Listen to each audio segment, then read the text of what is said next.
Right, so for the last 3 days we've seen Israel embarking upon the largest invasion of the West Bank in more than 20 years.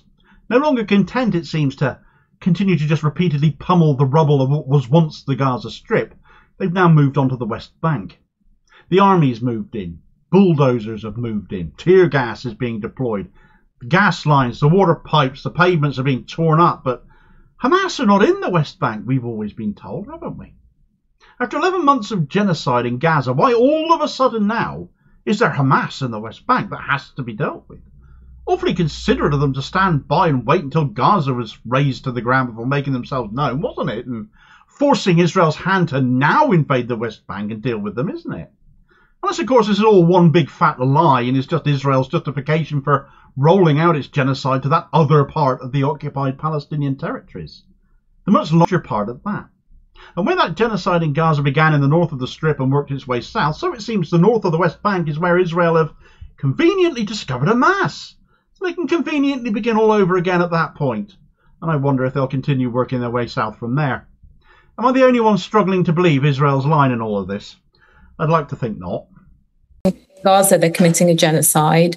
And in the West Bank, what we've seen over decades is incremental use of forced displacement, of colonization, which has seen Palestinians squeezed into even less and less land.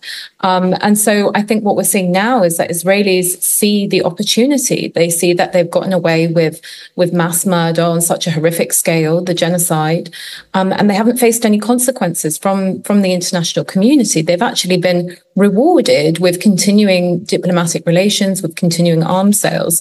So for them, this is really a prime opportunity to launch something in the West Bank because they know that they will get away with it.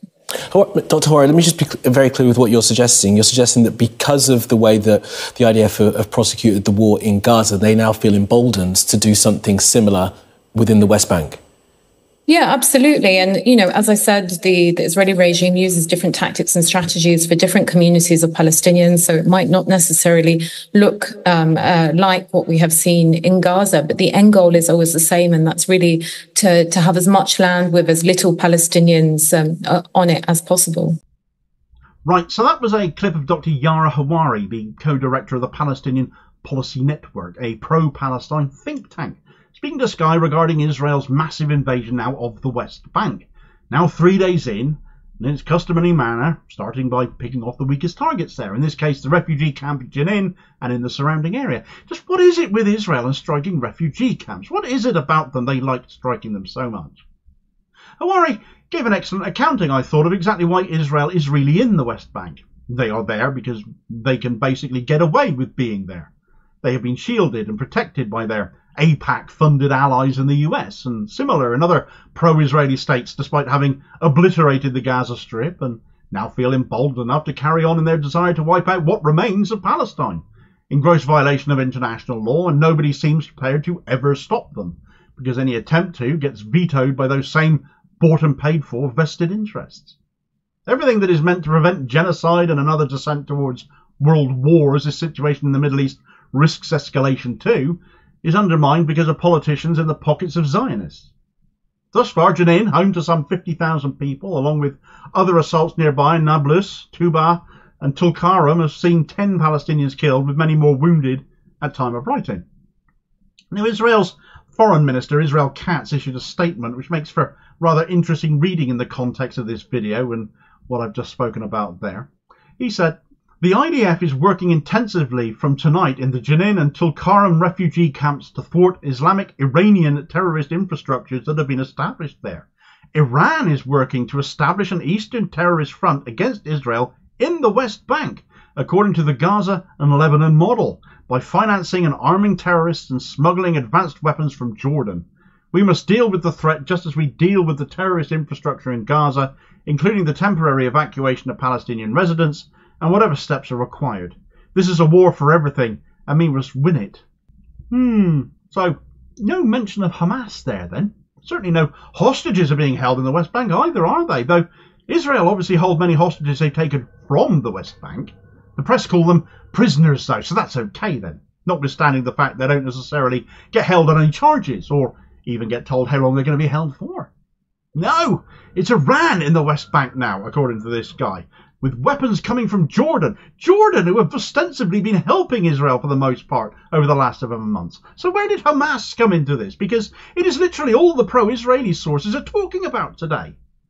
The IDF put out a tweet saying, Wassem Hazem, the head of Hamas in Jenin, was eliminated during a counter-terrorism operation in the northern Samaria area. He was identified alongside a terrorist cell in a vehicle in the area. Hazem was involved in carrying out and directing shooting and bombing attacks and continuously advanced terrorist activities in the Judea and Samaria area. And there are a good deal of other accounts reporting this story too, saturating social media with it, or attempting to at any rate. Head of Hamas in Jenin though. But Hamas are not in the West Bank. We've been told this a lot. They formed in Gaza. They're based in Gaza. There's no Hamas in the West Bank. I've reported on this too many times, mentioned it in plenty of other videos, and despite the media dutifully reporting on this story, the only actual source we have for this claim, and I note the media is very careful to make sure it's made clear where this claim comes from, is Israel itself. Here's how Al Jazeera, as an example, have presented the story. In the early hours of Friday, witnesses said 3 people were killed after Israeli forces attacked a car in the village of Zababdeh, south of Jenin. Israel's military said one of its aircraft had attacked a terrorist squad, there following an encounter with security forces. Footage of the strike's aftermath shows a car engulfed in flames. The Jenin battalion of Al-Quds brigades, the armed wing of the Palestinian Islamic Jihad, said earlier that its fighters engaged in fierce clashes with Israeli soldiers in Jenin. Among those killed, according to the Israeli army, was Wassem Hazem, the head of Hamas in Jenin. There was no immediate confirmation from the Palestinian group. The Palestinian Red Crescent Society said Israeli forces prevented ambulances from reaching the scene of the attack, according to Palestinian news agency Wafa. Israel have also blocked access to the Jenin governmental hospital in the West Bank. But sure, it's all about Hamas now, right? How many hospitals are still standing in Gaza again? And here we go with another hospital. I suppose they're all bases of operations for Hamas now, whether they're Gaza or the West Bank at this point, are they? So Al Jazeera talk of Palestinian Islamic Jihad there anyway, not Hamas, separate from Hamas, although they refer to Hazem as Hamas as well, I did notice. And sure, Palestinian Islamic Jihad do their share of violence too. Resisting Israel and its occupation is why it's carried out, and sure, where innocent lives are lost and avoidable, that should be condemned. But at the end of the day, Israel's war is with Hamas, we keep getting told. Is that not the truth of it?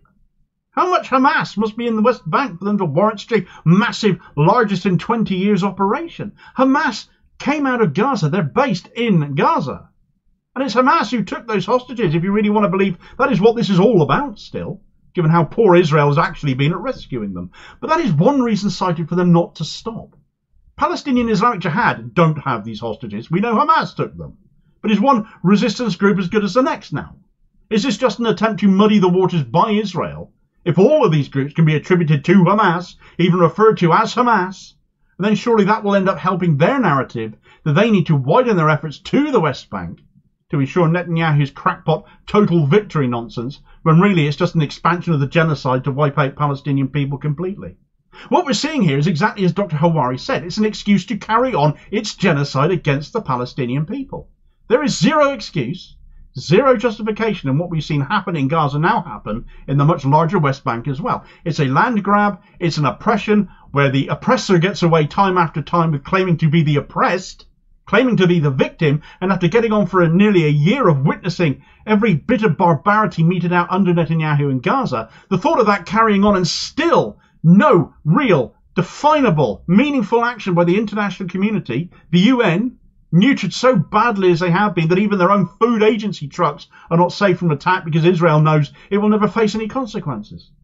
Any attempt to censure them at the UN Security Council will be met with that US veto again and again, and whilst they stand by Israel as they commit Nakba 2.0, and we all sit watching in horror wondering when will enough be enough, our growing anger and disgust and demands for justice for the Palestinian people falling on the deaf ears as our politicians are completely juxtaposed to national opinion, such as the influence on all of them of various Zionist lobbies. Something has got to shift. Something's got to shift politically, because if this continues, as it has for the last 11 months, and now continues into the West Bank for months and months to come, as we've seen in Gaza, public opinion against Israel well, it's just going to continue to curdle and sour even more than it already has. And no amount of clampdowns on those speaking out against such things as we've seen here in the UK with the arrests of Richard Medhurst and Sarah Wilkinson will change that attitude either. That genie's out of the bottle now. The more public opinion turns against Israel, the more it will turn against the politicians siding with them and proving to be roadblocks in ending this genocide rather than working towards ending it, because that means sanctioning Israel rather than bending to its will. Meanwhile, Keir Starmer will continue to serve Israel, and in a show of just how far his government will go in line with that, his new Attorney General has just given him the most bizarre excuse to continue arms sales to Israel that you'll probably have ever heard. Get the details of that story in this video recommendation here as your next watch. I'll hopefully catch you on the next vid. Cheers, folks.